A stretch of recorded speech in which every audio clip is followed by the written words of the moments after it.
welcome back to another video here on the From the Farmyard channel. And today I'm going to be showing you guys how to set up a brooder.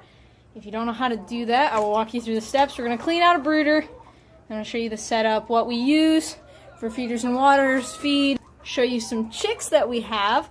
We're getting some new... Okay, we're getting some new birds here on the farm that'll be coming this evening, I think, so I will definitely have to show you guys those. But before we get those chicks, we got to get these brooders set up. So let's clean out the brooder and I'll show you the setup.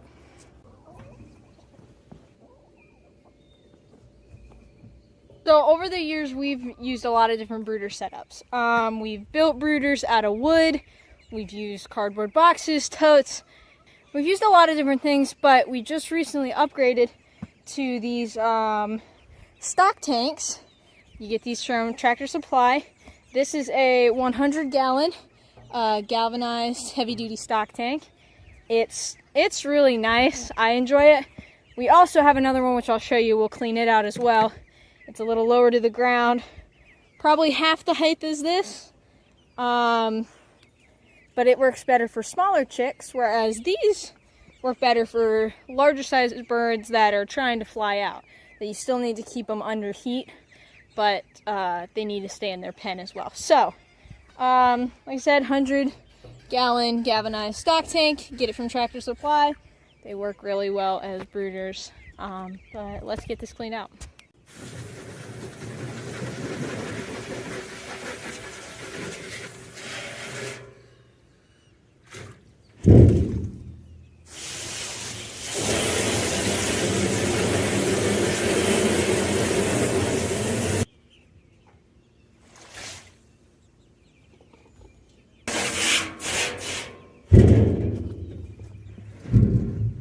I have the brooder all cleaned out, but now we're going to fill it with our bedding.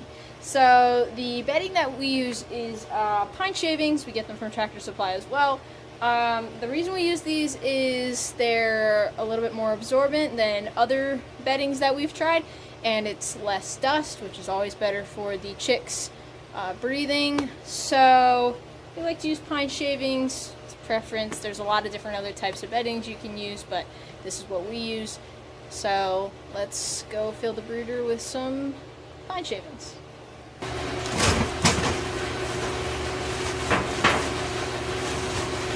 Now, it doesn't really necessarily matter how much shavings you use, just as long as it covers the bottom is what I say, because chicks are going to scratch it up anyway.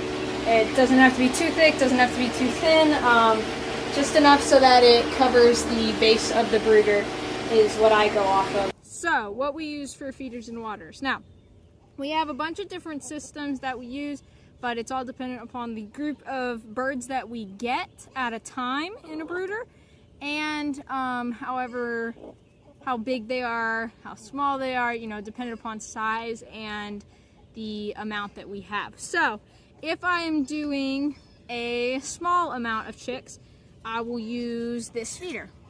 It's small, it's shallow, just enough holes for a small batch of birds. But if I have a larger amount of chickens, I will use this larger feeder.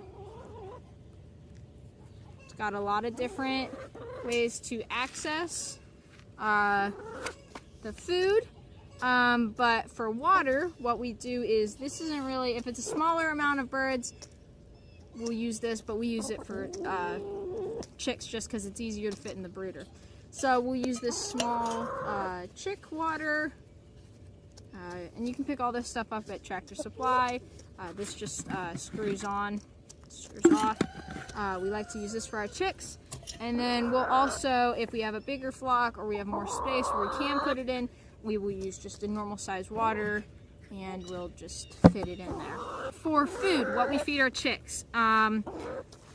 There's a lot of different types of chick feed. You can feed your chicks whatever brand, do your own research. We say that all the time here on the channel. But what we use is a organic, non-medicated starter grower chick feed. So it's basically just a small, fine, crumbled material. It's perfect for chicks because there's not too much in it. It's easy for them to digest. Good for them while they're still young, still growing. But starter grower, organic starter grower is what we give our chicks. As I was saying, now there are, like I said, different companies. You can get medicated, non-medicated. We prefer non-medicated and organic because what we feel is if you're putting that stuff into your birds, it's then going into your body, and that's just the decision we have made with raising chickens. So when they're chicks, we feed this all to them. It's great protein. It's good for them, like I said. Helps them grow. It's easier to digest. You cannot give your birds egg layer pellets. I will say that. Egg layer pellets are specifically for full-grown chickens that are laying eggs. There is calcium inside those pellets.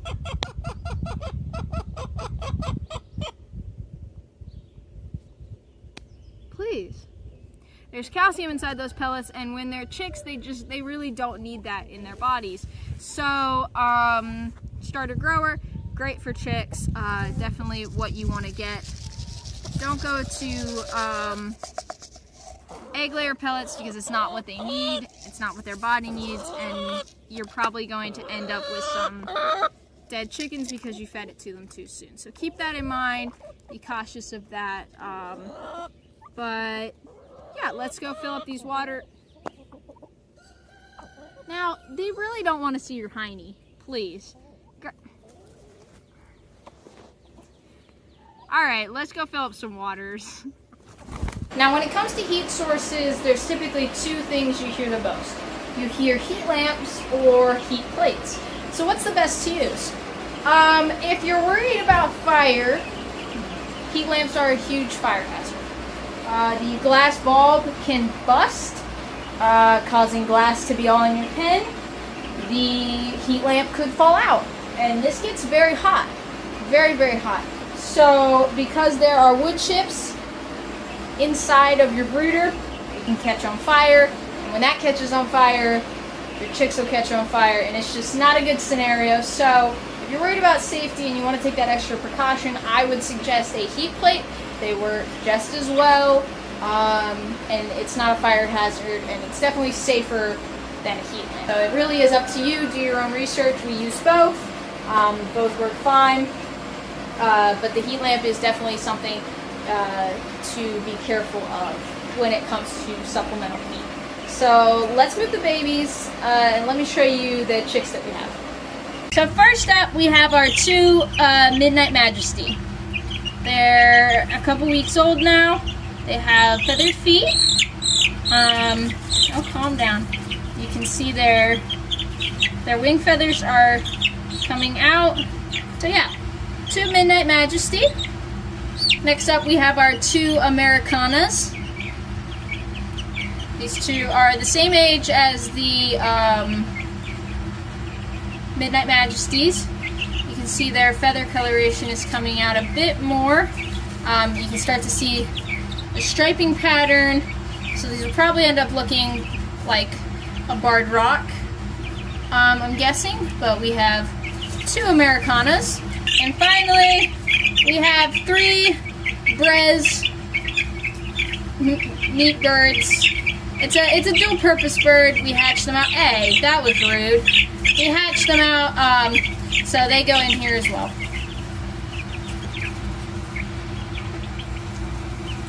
So for our second brooder, it's a lot closer to the ground.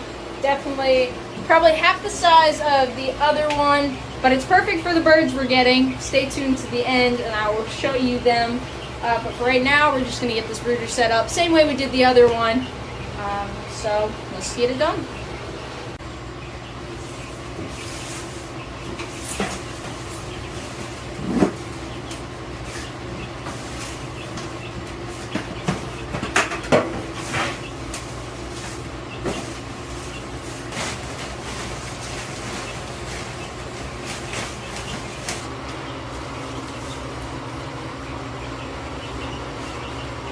So this brooder is now ready to go.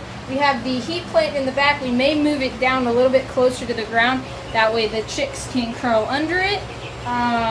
The heat plate is adjustable. We just had it higher up for the last chicks that I moved to the other brooder. Brooder number 1 is done and filled, and brooder number 2 is done, but it's not filled. So let me show you what we got. Meet the new members of the flock. We got a bunch of little baby bob white quail here. They just hatched out. Not even a week old yet. They're so stinking tiny. Never had quail before, so we're excited to test them out and try out a new animal here on the farm. So maybe we'll bring some quail content to the channel soon. We'll see how it goes. Wish us luck, but these are the new animals.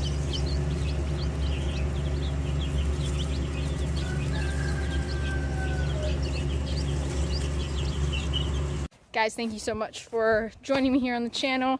I hope this video helped you out and taught you some things about how to set up a brooder. If you have any questions, leave them in the comments. Don't forget to like and subscribe for more amazing videos. We hope to see you here again on the next one. See you guys.